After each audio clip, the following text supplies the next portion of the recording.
everyone. My name is Nanda Tiwari and I'm lecturer at Wisdom College of Pharmacy. So कल हमने देखा था endocrine system का मतलब क्या है, इंट्रोडक्शन, बेसिकली इंट्रोडक्शन हमने देखा था, ठीक है। तो आज हम उसके जितने भी ग्लैंड्स हैं उनके बारे में थोड़ा सा देखेंगे कि क्या क्या होता है, क्या उनकी लोकेशंस कहाँ होती है, उनके फंक्शंस क्या होते हैं, ठीक है। तो सबसे पहला कौन सा था? पिट्यूटरी ग्लैंड, ठीक है। तो पिट्यूटरी ग्लैंड, इसको हम लोग मास्टर ग्लैंड भी बोलते हैं। क्या बोलते हैं? मास्टर ग्लैंड भी इसका नाम है। मास्टर ग्लैंड क्यों बोलते हैं? हम अगर कोई भी वर्ड अगर मास्टर यूज कर रहे हैं वर्ड, ठीक है, तो किस चीज के लिए यूज कर रहे हैं? मास्टर और जो वर्ड यूज होता है वो किस चीज के लिए यूज होता है? जब वो इंसान ओवरऑल ऑलराउंडर है, मतलब हर चीज कर पाए, तब तो हम उसको मास्टर बोलते हैं ना। अगर नॉर्मली जैसे मैं एग्जांपल मैं हूँ, अगर मैं हर चीज में पढ़ा भी सकती हूँ, मैं खेल भी सकती हूँ, मैं कुकिंग भी कर सकती हूँ, मैं डांस भी कर सकती हूँ, मैं हर चीज कर सकती हूँ, दैट मींस मैं क्या हूँ? मैं मास्टर हूँ। ऑलराउंडर हूँ, तो ऑलराउंडर तो बोल सकते, बट मास्टर तो बोल सकते ना। तो ये पिट्यूटरी ग्लैंड जो है ये ओवरऑल अपने बॉडी में जितने भी अलग अलग जो दूसरे ग्लैंड जो मैंने लिखवाए थे ना, उन सबके फंक्शन को ये कंट्रोल करने का काम करता है। मतलब ये भी वो सारे हार्मोन्स रिलीज करते हैं, ठीक है। इसलिए इसको क्या बोला जाता है? मास्टर ग्लैंड भी बोला जाता है। याद रखना ये चीज, ठीक है। पिट्यूटरी ग्लैंड को मास्टर ग्लैंड ही बोलते हैं, ठीक है। अब इसकी लोकेशन कहाँ होती है? अपना जो ब्रेन होता है उसके बेस में। उन्होंने पहला बनाया था, इस टाइप को बनाया था या नहीं बनाया था? जी मैम, है ना, ऐसा ही कुछ था, इस टाइप का कुछ था, ठीक है।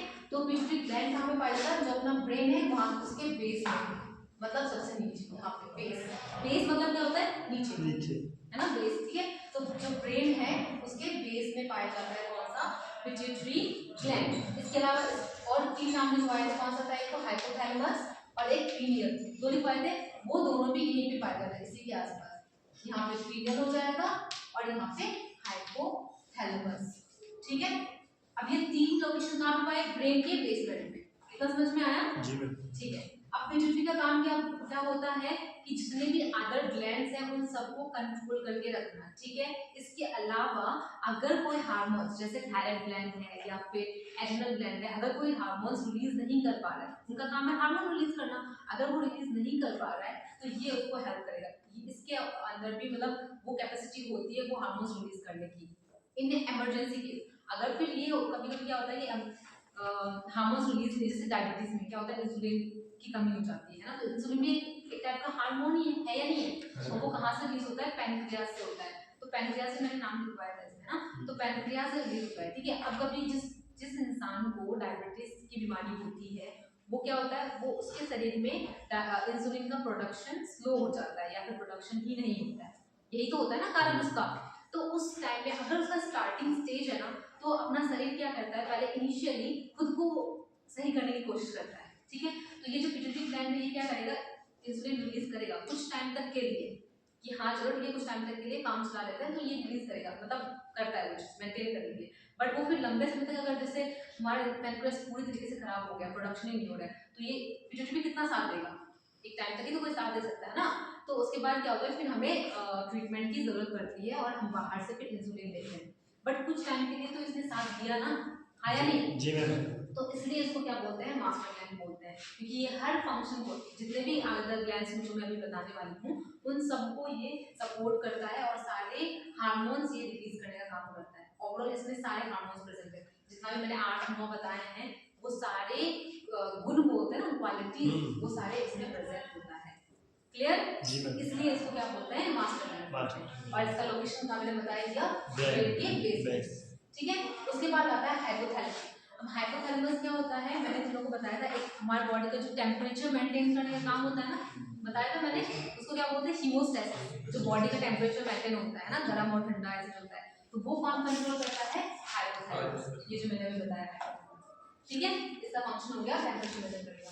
और ये जो पीनियल ग्लैंड होता है, PINEAL, पीनियल ग्लैंड, ये पीनियल ग्लैंड क्या करता है, जो हमारे पूरे शरीर का जो रिदम होता है ना, रिदम इन सेंस, जैसे कि देखो रात होती है तो हमें नींद आने लगती है, होती है ना, जैसे फिर सुबह होगी 5-6 बजेंगे तो नींद अपने आप हो जाएगी।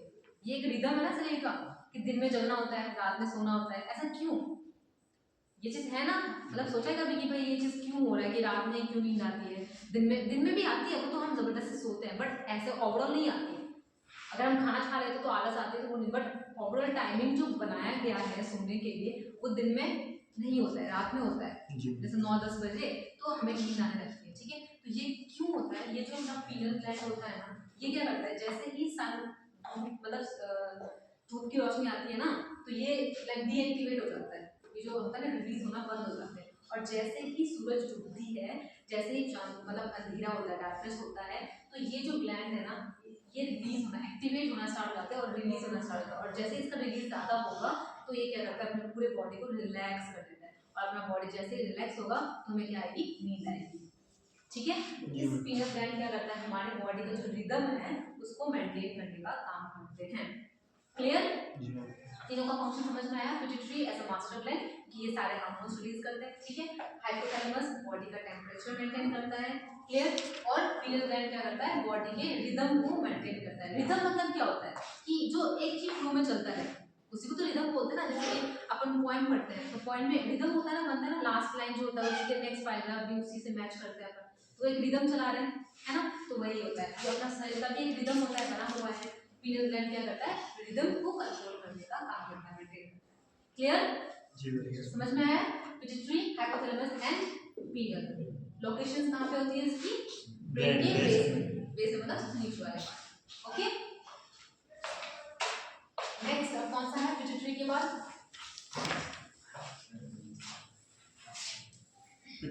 पिट्यूटरी के बाद आएगा थायराइड, ठीक है। नेक्स्ट है अपना थायराइड, थायराइड ग्लैंड। ये कहाँ पे होता है, लोकेशन कहाँ होती है इसकी, थायराइड ग्लैंड की गले में।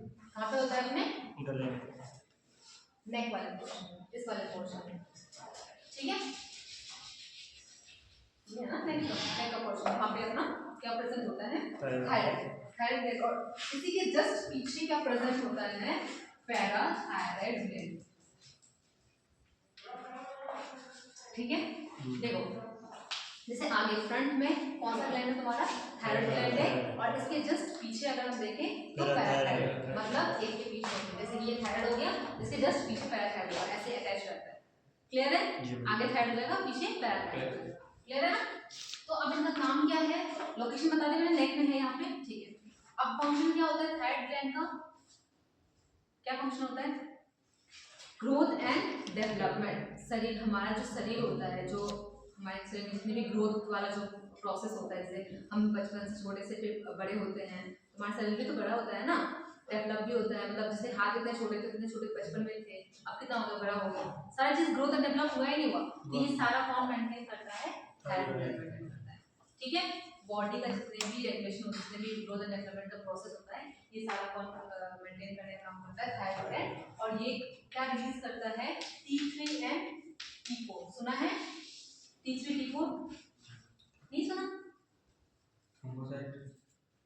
थायरोक्सिन, ट्राइआइडोथायरोक्सिन, कैल्सिटोनिन भी होता है, 3 होता है कैल्सिटोनिन, ये 3 हार्मोन्स रिलीज करते हैं, ठीक है। थायराइड का सही याद रखना, T3 T4 एंड कैल्सिटोनिन। तो कैल्सिटोनिन क्या करता है, कैल्शियम की लेवल को मेंटेन करने का काम करता है, और T3 T4 जो है अपने बॉडी का, जिसमें मैंने बताया भी ग्रोथ एंड डेवलपमेंट, उसमें ये काम आता है, ठीक है। एंड पैराथायराइड क्या करता है, देखो अब याद रखना, ये इसका जस्ट ऑपोजिट है ना, थायराइड है और पैराथायराइड इसका जस्ट ऑपोजिट है, हेमराज। पैराथायराइड इसका क्या है, ऑपोजिट है ना। तो ये क्या करेगा, कैल्शियम के लेवल को बढ़ाता है, ये क्या करता है, मेंटेन करता है, मतलब अगर तो वो अपने जो बॉडी होता है ना, वो हर चीज को मेंटेन करने का काम करता है, इतना पता है ना, कोई भी चीज ज्यादा नहीं मिलेगा, कोई भी चीज कम नहीं मिलेगा, हर चीज को मेंटेन करेगा। तो जब अगर ये कैल्शियम के लेवल को कम करेगा, मतलब कम करता है कैल्शियम, तो पैराथायराइड ग्लैंड क्या करेगा, उसको बढ़ाने का काम करेगा। तो ये क्या करता है, parathyroid gland only for calcium को इंक्रीज करने का काम करता है, कैल्सिटोनिन कम करेगा और पैराथायराइड हार्मोन क्या करेगा, इंक्रीज करने का काम करेगा, जस्ट उसका ऑपोजिट काम करता है, और इसका और कोई मेजर रोल नहीं है, क्लियर है ना। तो थायराइड का समझ में आया, अभी इतना याद रखो, ठीक है, कि फंक्शन क्या होता है, क्या होता है फंक्शन, बॉडी के ग्रोथ एंड डेवलपमेंट, दो चीज याद रखना है ना, ग्रोथ एंड डेवलपमेंट, याद रहेगा ये दो चीज जी मैम। थायराइड ग्लैंड क्या करता है, ग्रोथ एंड डेवलपमेंट को मेंटेन करता है अपनी बॉडी का, ठीक है। और कौन से हार्मोन्स रिलीज करते हैं, T3 T4 ओके, तीन हो गए। इसका जस्ट ऑपोजिट होता है पैराथायराइड ग्लैंड। तो पैराथायराइड ग्लैंड का बस एक जो मेजर रोल होता है कैल्शियम के चैनल को इंक्रीज करना, अपने बॉडी में अगर कैल्शियम चैनल लो है तो उसको मेंटेन करने का काम करता है। क्लियर, ठीक है, चलो ठीक है। अब आज के लिए इतना ही है। अब नेक्स्ट अगली क्लास में देखेंगे आगे के जो जितने भी हार्मोन्स रह गए हैं वो आगे क्लास करेंगे। Thank you.